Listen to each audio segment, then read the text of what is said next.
Welcome back to Pure Farming 2018 for patch 1.1.3 update with me, MrSealyp. Pure Farming 2018 version 1.1.3. This is the update that came out, I believe today, or might have even been yesterday. I think it was today. On PS4, it's due out on Xbox if it's not already out on Xbox, and a few things have been updated. I've just been onto the Pure Farming 2018 Facebook page, and there's an update from the community manager, Marta. I don't want to say the surname in case I get it wrong. Kowalasic. I apologise if I got that wrong. Anyway, Pure Farming update is now available on PS4. The patch for Xbox One will follow soon. We have focused heavily on fixes and improvements requested by players. Here is the list of changes. There are a lot of them. I will go through some of the more important ones, or things that I think are important, but you know, that may be different for different people. New vehicles added: a JCB Fast Track 8330 Special Edition, Mitsubishi L200 Monster, improved stability, tablet data accuracy fixes, small audio bug fixes, fixed water particle effects in greenhouses, connection physics, minor tweaks, tablet notification bugs, button prompts appearing in the wrong situations, better looking water particles for the hand washer. There is a huge list. Headers no longer rotate when detached with no fueling combine. It goes on and on. If you want to check out the full list, go onto their Facebook page, and it is in there in the updates. Bears warning in Montana map no longer shows 10 kilometers but 10 miles. Don't know why that would be a big issue, but it's been changed. Fixed DB8 trailer floating part. Issue with vehicles sometimes braking randomly. Where are we? Farmer will no longer sometimes appear in a random spot when turning the drone on whilst in the vehicle. What else have we got? Visual tweaks to vehicles, more smoke during the jungle fire challenge, new minimap icons for pallets. The timescale has been adjusted, and we're going to have a look at that when we go in a minute. The lowest is true ×1. It is real time, not the speeded up version that there was, and it can go all the way up to ×600, which is insane. But anyway, yeah. What have we got? Added option to sell all rabbits at once. Post-process and fog tweaks.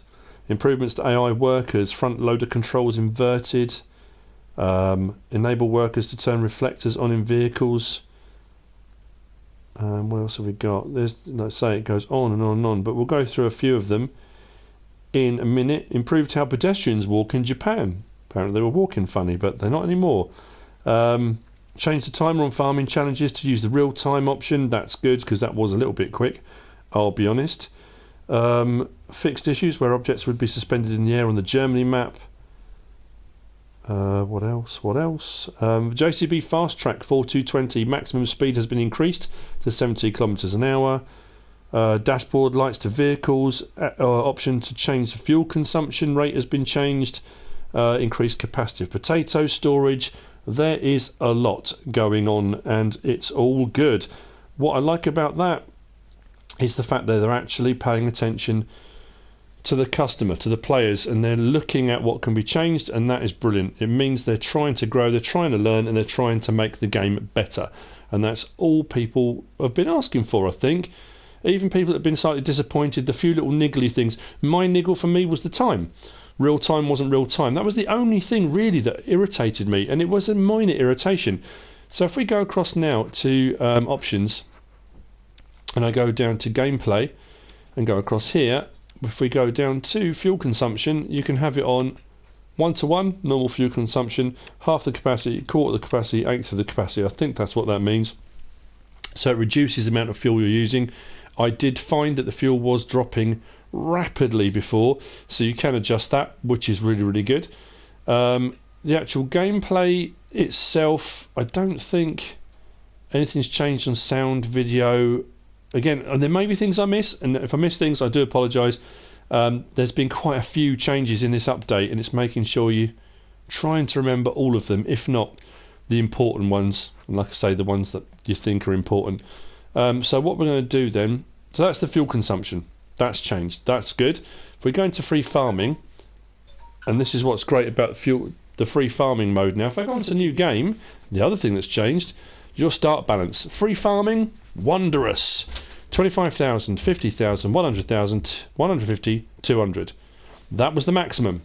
Not anymore. 1 million, 5 million. So if you want to go free farming, you can go all out free farming. 5 million start balance, and you can buy whatever you want. The vehicles and stuff are not that expensive on this game anyway, but yeah, with 5 million in the bank, you can do whatever you like. So start free farming. Let's click on that and get going. And here we are. Now, if you look in the top left hand corner, the time is on times 24 as standard. So when you come into free farming, it's on times 24, which means if I now go L1, R1 and I change the time, I can bring that down 12, 6, 3, 1. On 1, that's now set. That is real time. That will go exactly as it should do. If I now go L1, R1 and go my up arrows, 3, 6, 12, 24, 60, 120, 600. I don't know why you would want it. I suppose if you want crops to grow quicker and you want to speed through stuff, then you might want to speed that up. But 600 is quite impressive. On Farming Simulator, and it goes up to 120. And sometimes you find yourself sitting around for a little while, but that's not the end of the world. Now, something else I noticed, and I don't know if I just missed this originally, and knowing me, I probably did. But on cycle camera, I was only ever cycling camera in the vehicles. If I cycle camera from the person, I can go from third person to first person, which I didn't know was there before. Whether that's part of the update or not, I don't know. But if you didn't know that, now you do. You can cycle camera between yourself, not just in vehicles, which is pretty good. Now, I have had a bit of a look, and I'm pretty sure as part of this update, if you look now, I know people were complaining saying it was really hazy, and I did kind of mention the fact that, you know, in real life, you look off into the distance, things that are a long, long way away are not as in sharp focus as they would be close up. I think that has been adjusted. It does seem sharper in the foreground, and it doesn't seem to get as hazy as close in. I don't know if that's just me, whether that's me just hoping that's the case or not, I don't know. But anyway, if we now go into vehicles, and I think, again, I don't know if it's just me, we're just hoping or wishing, but I think the colours seem a little bit more vibrant. They don't seem as washed out. Again, that could just be me imagining things, but they do seem a little bit sharper. If I go and jump into this tractor right here, and we look inside, what has gone? The tablet. The tablet that was sitting pretty much there, I think, right in the middle, was kind of in the way, and I know they said in the update it was probably going to go. So the tablet in vehicles is no longer there. That has gone, which is a nice change. Where am I? I'm stuck. Which is a nice change. That has been adjusted. So we've got timers on real time, fuel consumption's been adjusted, view distances seem to be a bit better, colours seem to be a bit more vibrant. A lot of the bug fixes and issues and things like that are tiny minor things. I think one of the things on the audio was the chicks didn't sound like real chicks. I know it seems like such a small thing, but I'm assuming somebody complained and said they didn't like the fact the chicks didn't sound like chicks. Apparently they do now, so that's good news. I've got my L200 just here. If we go into vehicle store now, tablet open, and I go down to my vehicles, vehicle store, under tractors, we scroll down and we've got this little beauty right here. Look at that. JCB Fast Track 8330 Special Edition. Because that's been added in, look, $0. It's free. You can have that for nothing. So I'm going to buy it. Shed number 1. Yes, please. But even when you do have to buy it, it's 102,000. I mean, it's no different to the other one, the JCB Fast Track 8330. It's just black. It's just a bit different. But it's something, you know, something nice to look at, isn't it? If we now go down to transportation and click on, we've got the Mitsubishi L200. Very nice. When we go down here, we've got the L200 Monster. Again, it's free. So, let's have one. Not enough space by the shed. Oh dear. Okay, hang on. It's because I bought the JCB. Let's go and move something out of the shed, shall we? Look at that. That's nice. Interestingly, and it's a small minor thing, I had a comment left a few days ago now by somebody saying that they well, to be fair, it wasn't just one person, but saying, you know, if you work with agricultural machinery, you would know that these are not realistic at all. I mean, I'm not a farmer and I don't work with agricultural machinery. They're not realistic at all. There are bits missing. I don't know if there are bits missing. I would think they'd be quite thorough at making sure they try and get everything in. That does look nice. Let's jump in there. Change the camera. I mean, it looks pretty good to me.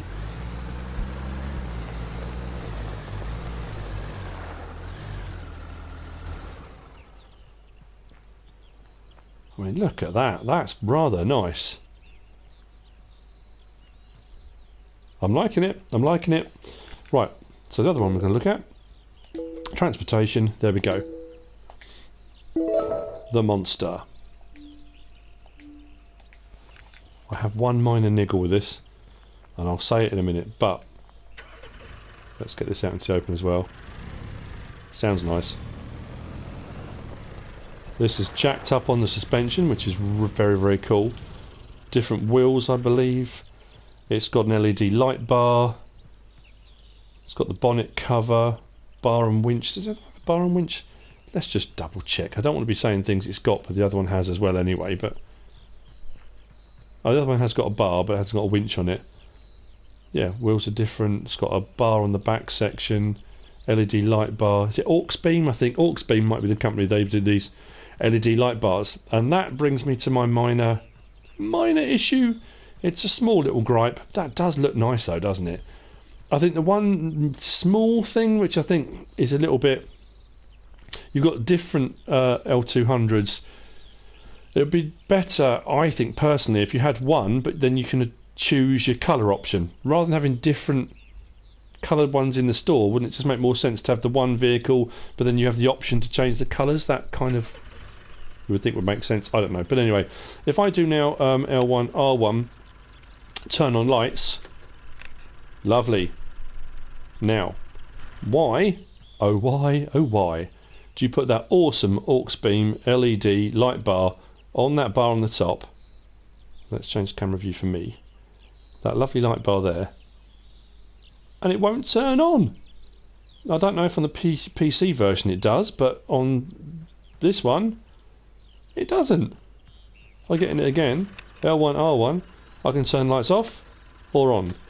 There's no main beam. That light bulb should come on. That would be just brilliant if it did. Again, it's a minor complaint, isn't it? It's a tiny thing on the scale of things, but you think you go to all the effort of putting this vehicle in, and it looks amazing, and then not have that extra feature. I don't know. Maybe that's just me. But like I say, there are an absolute ton of different things that have been fixed. Loads of bugs, loads of issues. And they are listening to the customer, they're listening to the gamer, they're listening to people's complaints, and they are adjusting things, they are moving forward, and that's good. I know a lot of people were not happy about the fact that certain things weren't good enough on release, but I'll be honest with you, there are not many games now that come out which are perfect on release. I honestly think, whereas back in the old days, that sounds ridiculous, back in the old days, where companies would have game developers and then they would have testers, and those testers would play the game for hours and hours and hours. They'd have a room full of people playing the game. I honestly think what a lot of companies do now, and I could be wrong on this, if you're a game developer out there, if you're watching, if you're Techland or you're Iceflames, drop me a comment. They tend to do real world testing now. They'll release the game, they'll put it out. You're not going to get better than real world testing, where you've got potentially millions of people who can play that game and will do things on the game and with the game that you would never have thought of doing, that your game testers may never have thought of doing. Real world testing is a very quick, economical way of getting your game tested, of making sure everything is done. People comment back in, they make their complaints, they say what they've got to say, and then you change it. I know it seems a weird way of doing it. Everyone would like to have a perfect game on release, but I just don't think that happens anymore. Most games that come out need tweaking. Most games need adjusting after release. That's just the way it is. So Anyway, I think that's pretty much all the important bits that I wanted to get in. New vehicles, time adjusted, fuel consumption could be adjusted, glitches, view distances, colours. They are making changes and they are making a difference, and I think it's improving. It is definitely improving. So that's all from me for the moment. If I've missed something, please drop me a comment if you want to. If you have found this video informative, useful in any way, shape or form, give us a like. If you don't subscribe yet, please do. If you want to leave a comment, feel free. And if you want to share this video, then please be my guest, whatever you should choose to do.